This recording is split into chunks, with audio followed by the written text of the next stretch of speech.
इस पे खान साहब ने कहा कि नहीं, ये पॉसिबल ही नहीं है और free and fair election Pakistan में हो, ये तो लग ही नहीं रहा जो पाकिस्तान में चल रहा है। आप जो है इतने सीनियर वकील को इतना उनका तजर्बा हो गया सरदार लतीफ़ खोसा का, उन्हें आप कह रहे हैं जी आप सरदार लगाना छोड़ दें। जब फैसला पेशावर हाई कोर्ट में चल रहा था इलेक्शन कमीशन का, तब आपने पेशावर हाई कोर्ट का फैसला क्यों लिया था सुप्रीम कोर्ट ने? ऐसा जब आपको कहा गया है कि हमारे वकील सुप्रीम कोर्ट में बिजी, आपने कुछ नहीं कहा और साथ ही जो है फर्द जुर्म भी आयद कर दिया, आपका जो है ना फ़र्ज़ बनता है केस को सुनना, पुरानी चीज़ों को जो कुरेदना छोड़ दें। बिस्मिल्लाहिर्रहमानिर्रहीम। पूरी दुनिया में मुकीम पाकिस्तानी और पाकिस्तान की खुशहाली के लिए उम्मीद है सबका ख्वाब देखने वालों को मेरा सलाम। मैं हूं ज़ुबैर शबीर, आप देख रहे हैं जी अपडेट्स। आज हमारे पास 3 लीड्स हैं, जिसमें से सबसे पहले लीड है लेवल प्लेइंग फील्ड के हवाले से सुप्रीम कोर्ट में आज समाअत हुई है और बड़े मज़े के रिमार्क जज साहब की तरफ से आ रहे थे जस्टिस फाइज़ ईसा साहब के हवाले से, उस पर डिस्कशन करेंगे। साथ ही दूसरी हमारे पास जो आज लीड है वो है जी तौहीन इलेक्शन कमीशन केस के हवाले से, बहुत अहम लीड है। और तीसरी जो अहम लीड है वो IMF के हवाले से है, उस पर डिस्कशन करेंगे। लेकिन उससे पहले आपको पता चलता हूँ, अगर आपने अभी तक चैनल को सब्सक्राइब नहीं किया जल्दी से सब्सक्राइब करें, बेल आइकन पे लास्ट में क्लिक करें ताकि आने वाली वीडियोस आप तक पहुँच सकें। अच्छा, सबसे पहला केस जो लेवल प्लेइंग फील्ड के हवाले से आज सुप्रीम कोर्ट में समाअत हुई है। सबसे पहले तो लतीफ़ खोसा साहब, क्योंकि उधर गए थे सरदार लतीफ़ खोसा, तो जज साहब काजी फाइज़ साहब उन पर बरहम हो गए और उन्होंने कहा जी आपने अपने नाम के साथ सरदार क्यों लगाया, सरदार और नवाब लगाना छोड़ दें, ये बहुत पुराना हो गया है, छोड़ दें ये गुलामी वाला दौर वगैरह वगैरह। उसके बाद हामिद मीर साहब जो कि पाकिस्तान के माने जाने जर्नलिस्ट है, सहाफ़ी है, उन्होंने एक ट्वीट की। अब उनके ट्वीट आप स्क्रीन पे भी देख रहे होंगे। उन्होंने जी एक जस्टिस सरदार तारिक मसूद साहब जो सुप्रीम कोर्ट के जस्टिस हैं उनकी तस्वीर शेयर की और साथ वो ऊपर लिखते हैं जी this is a screenshot from the official website of supreme court, look at the name of honourable जज mister justice Sardar Tariq Masood, honourable justice supreme court.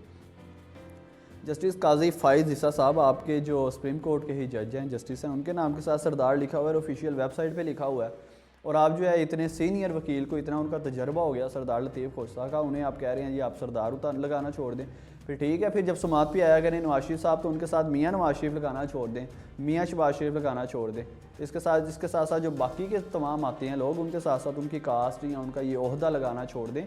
इज़्ज़त खुदा की ज़ात देती है, किसी को भी देती है। ये तो वही मामला हुआ कि भाई HOD हेड ऑफ डिपार्टमेंट जो है उसके पास गाड़ी नहीं है और कोई छोटा सा वर्कर अपनी गाड़ी लिया है, हेड ऑफ डिपार्टमेंट उस पर तपता फिरे कि यार गड्डी से कर तो आया, उस पर खारबाजी निकालता फिरे, उस पर जो है क्या उससे कहते हैं एलिगेशन लगाता फिर, उसे काम का बर्डन डालता फिर, अपना जो गुस्सा है उस पर निकालता फिर, ये वही मामला आ जाता है।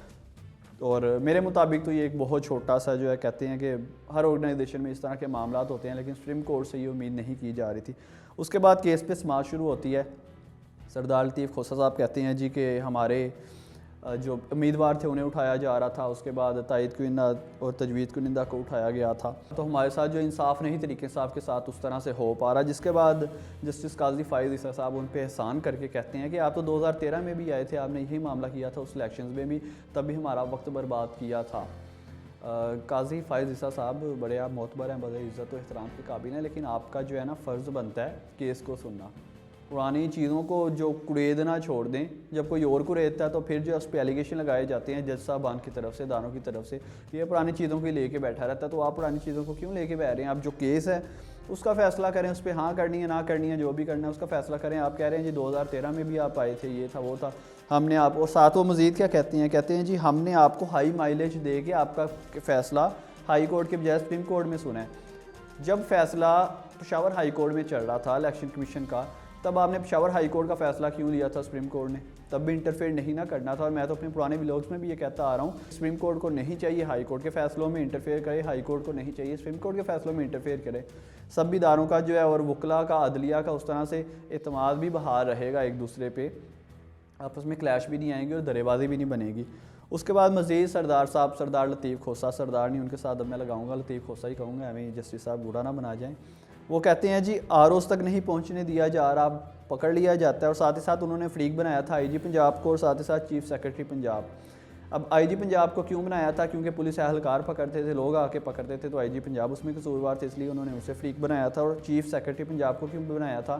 कि पकड़ दकड़ से बच के जब वकला हजरात बहुत ज़्यादा तादाद में जाते थे, धक्कम पेल करके आगे पहुँच जाते थे RO ऑफिस तक, तो RO ऑफिस मौजूद नहीं होते थे, RO साहब ऑफिस में, या ऑफिस को जो RO ऑफिस को बंद किया होता था, ताला लगाया होता था। इसलिए चीफ सेक्रेटरी पंजाब क्योंकि उसके जवाब दिए, उन्हें भी फ्रीक बनाया था, जिस पे जस्टिस काजी फाइज़ ईसा साहब फिर से बरहम होते हैं और कहते हैं इनका नाम यहाँ लिखने का क्या तुक बनता है।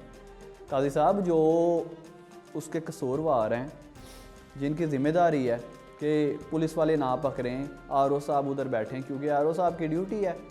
आप उनका ही कह रहे हैं कि इन्हें फ्रीक क्यों बनाया गया और वो किसे फ्रीक बनाएं।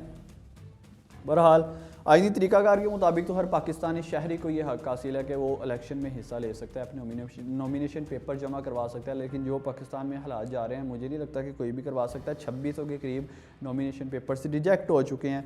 उसके बाद काजी फाइज ईसा साहब कहते हैं बरहमी के इजहार में कि 22 दिसंबर को ये दरख्वास्त हमने निपटा दी थी और इलेक्शन कमीशन भी इस केस को देख रहा है। इलेक्शन कमीशन वाले केस को फिर आपने क्यों देखा था, फिर से वही बात हो जाएगी रिपीट।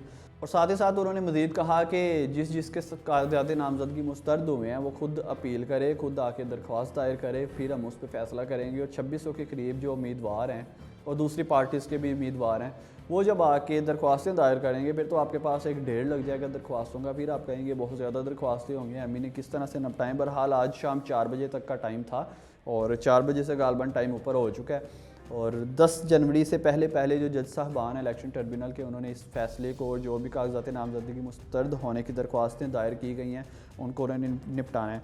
अब बहुत ज़्यादा डिटेल में तो नहीं जाएंगे, लेकिन थोड़ी सी डिटेल ये है कि मीडिया पे मौजूद है जिस तरह से उनके साथ उन पकड़ दखड़ हो रही थी, जिस तरह से उन्हें पकड़ा जा रहा था। जैसे काजी फाइज ईसा साहब फिर से कहते हैं कि मैं तो मीडिया देखता ही नहीं हूँ।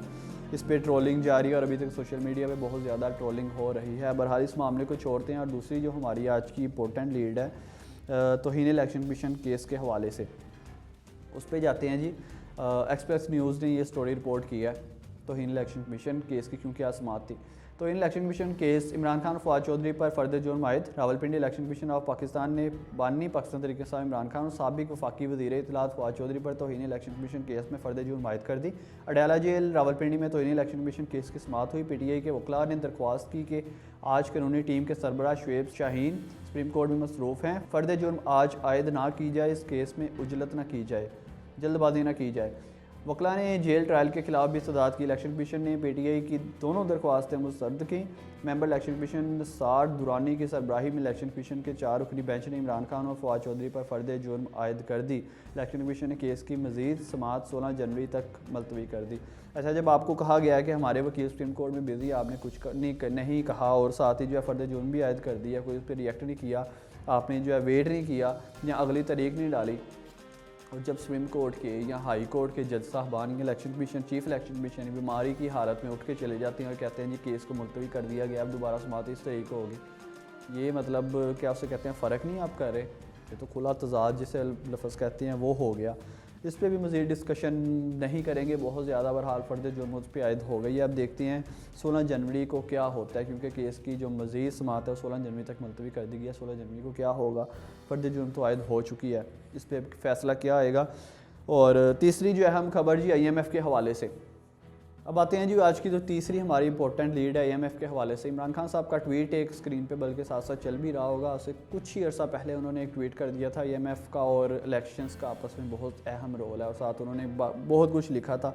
और इन शॉर्ट बात के सुनने में आ रहा था और ज़राए से भी ये मालूम हुआ है कि नवंबर और दिसंबर में IMF इमरान खान साहब से रब्ता करना चाह रही थी और जेल में जाना चाह रही थी, क्योंकि उनके बडियाला जेल में मौजूद है, वहीं उनके ट्रायल जा रहे हैं, उनसे मिलना चाह रही थी। और जो 24 में इनका जो मामला थे IMF के पाकिस्तान के साथ, उस पर डिस्कशन करना चाह रही थी और पूछना चाह रही थी कि खान साहब क्या करें, और कोई उनका आपस में मीटिंग करना चाह रही थी क्योंकि उन्हें मिलने नहीं दिया जा रहा था। और गोहर, बैरिस्टर गोहर अली गोहर जो कि चेयरमैन पाकिस्तान तरीके साफ़ है, और हसन रऊफ़ हसन साहब, ये दोनों इमरान खान साहब तक जा रहे थे और IMF के पैगाम इमरान खान को पहुँचा रहे, इमरान खान के पैगाम IMF को पहुँचा रहे थे, क्योंकि IMF की टीम को अंदर नहीं जाने दिया गया था।